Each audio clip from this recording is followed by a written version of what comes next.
Hello students, in this video we will discuss again the remaining parts of chapter 3, what is government of class 6 civics NCERT.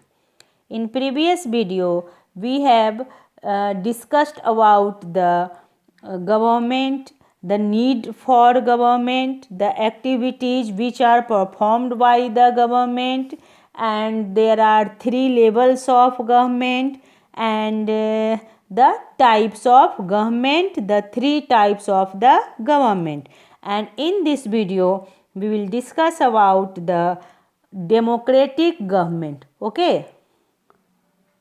Now first I want to say that what do you mean by the democratic government?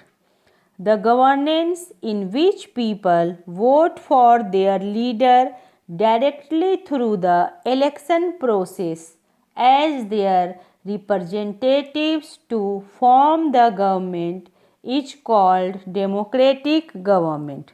Okay. Now next thing is the democratic government of the universal adult franchise. Means what do you mean by the universal adult franchise?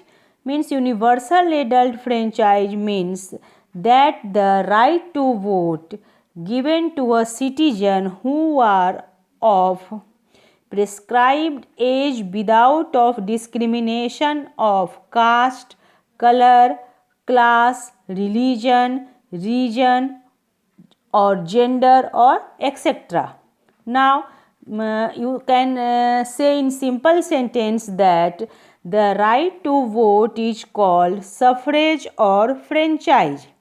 In our country India, we have universal adult franchise, which means that all adult citizens means 18 years or above, irrespective of caste, creed, color, gender or education, have the right to vote. Okay, understood? Now there are some important features of the democratic government. Okay, some important features of the democratic government means adult citizens enjoy right to vote. Okay, and people govern themselves through representatives. Citizens enjoy some certain fundamental rights. The government is answerable to the people for its actions.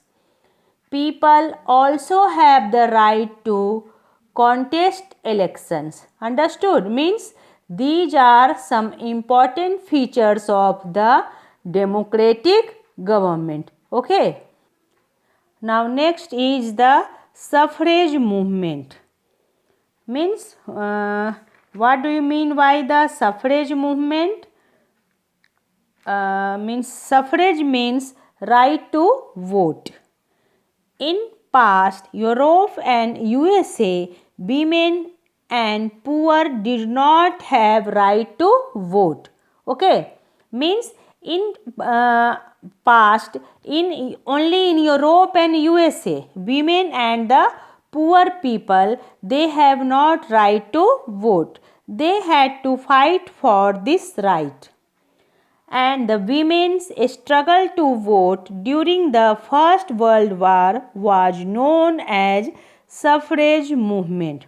Understood? Means the women's struggle to vote during the First World War was known as the suffrage movement.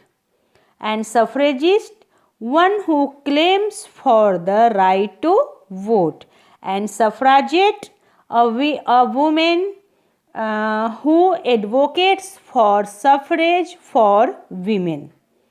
And as a result of this movement, American women got right to vote in 1920. Okay. And while women in UK got this right in 1928. Means in 1920 the American women got right to vote and the UK women to vote in 1928. Okay, and the remaining parts of this chapter will be available in the next video. Thank you.